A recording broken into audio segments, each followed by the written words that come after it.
You'd said in a podcast that it became almost unsurvivable.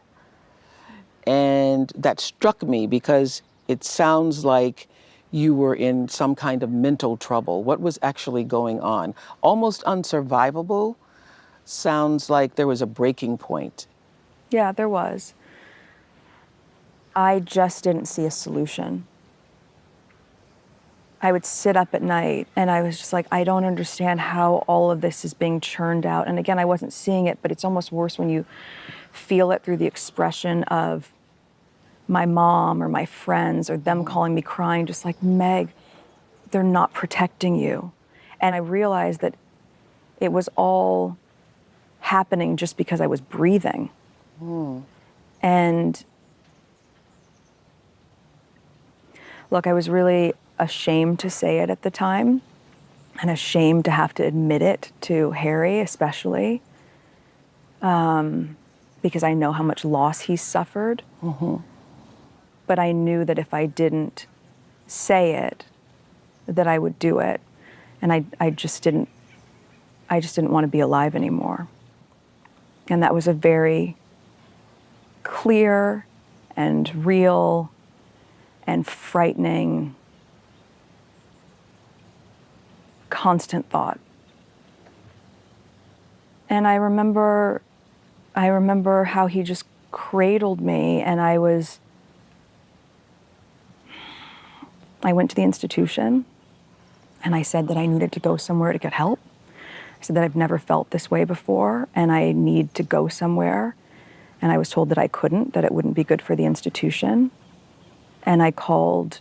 So the institution is never a person, or is it a series of people? No, it's a person. It's a person. It's several people, but I went to one of the most senior people just to get help. And that, you know, I share this because there's so many people who are afraid to voice that they need help. And I know personally how hard it is to not just voice it, but when you voice it, to be told no. Ooh. And so I went to Human Resources and I said, I need help, because in my old job, there was a union and they would protect me.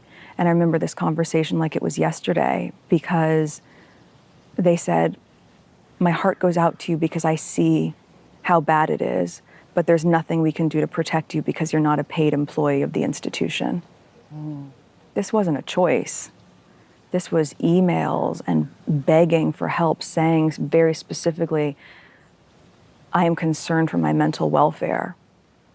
And people going, oh, yes, it's disproportionately terrible what we see out there to anyone else, but nothing was ever done. So we had to find a solution. Wow. I don't want to be alive anymore. Well, I thought it would have solved everything for everyone, right? So were you thinking of harming yourself? Were you having suicidal thoughts? Yes. This was very, very clear. Wow. Very clear and very scary. And, you know, I didn't know who to even turn to in that. And one of the people that I reached out to, who's continued to be a friend and confidant, was one of my husband's mom's best friends, one of Diana's best friends. Because it's like, who else could understand what it's actually like on the inside? Did you ever think about going to a hospital, or is that possible that you can check yourself in someplace? No, that's what I was asking to do. Yeah. You can't just do that. I couldn't, you know, call a Uber to the palace. Yeah. You couldn't just go. You couldn't, I mean, you have to understand as well, it's when I joined that family, that was the last time until we came here that I saw my passport, my driver's license, my keys, all that gets turned over. I didn't see any of that anymore. Well, the way you're describing this, it's like you were trapped and couldn't get help, even though you're on the verge of suicide. That's what you are describing. That's what I'm hearing. Yes. And that would be an accurate interpretation. Yes. That's the truth. That's the truth. You know, and if you think about, it was one of the things that it still haunts me is this photograph that someone had sent me, we had to go to an official event. We had to go to this event at the Royal Albert Hall. And a friend said, I know you don't look at pictures, but oh my God, you guys look so great. Yeah. And sent it to me, and I zoomed in, and what I saw was the truth of what that moment was, because right before we had to leave for that, I had just had that conversation with Harry that morning, and it was the next day that I talked to the You institution. had the conversation, I don't want to be alive anymore? Yeah. Oof. No, and it wasn't even, And I then don't you want put to. on- yeah. It was like, these are the thoughts that I'm having in the Yes. middle of the night that Yeah. are very clear. Clarification. And I'm scared because this is very real. This isn't some abstract idea. This is methodical, and this is not who I am. But we had to go to this event, and I remember him saying, I don't think you can go. And I said, I can't be left alone. Because you were afraid of what you might do to yourself?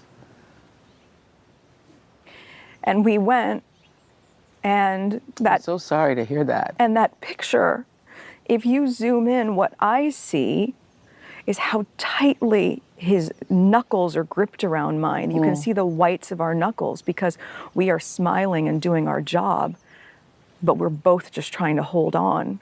And every time that those lights went down in that royal box, I was just weeping. And he was gripping my hand, and then it Wow. was, okay, intermission's coming. The lights are about to come on. Everyone's looking at us again, and you have to just be on again. Yeah. And that's, I think, so important for people to remember, is you have no idea what's going on for someone behind closed doors. You have no idea.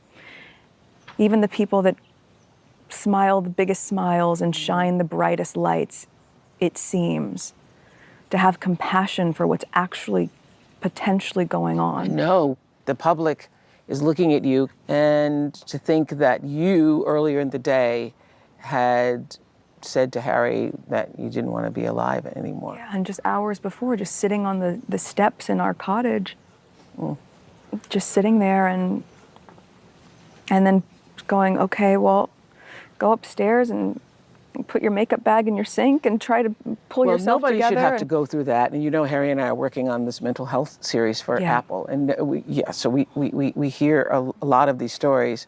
Nobody should have to go through that. It takes so much courage to admit that you need help.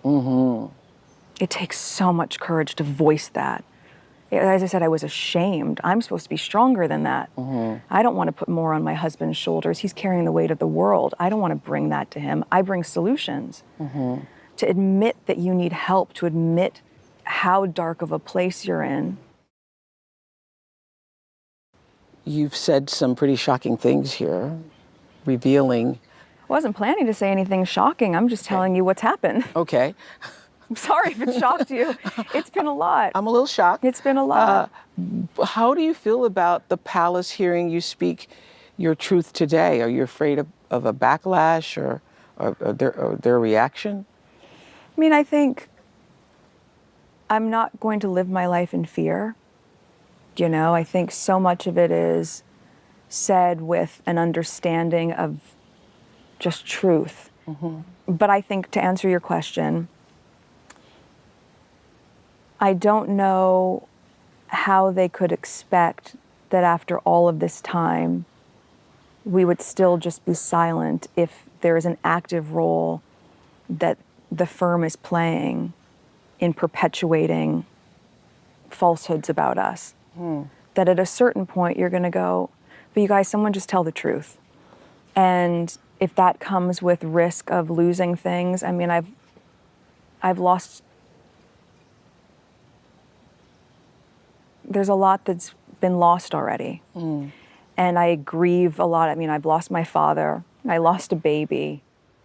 I nearly lost my name. I mean, there's the loss of identity, but I'm still standing. And my hope for people in the takeaway from this is to know that there's another side, to know that life is worth living.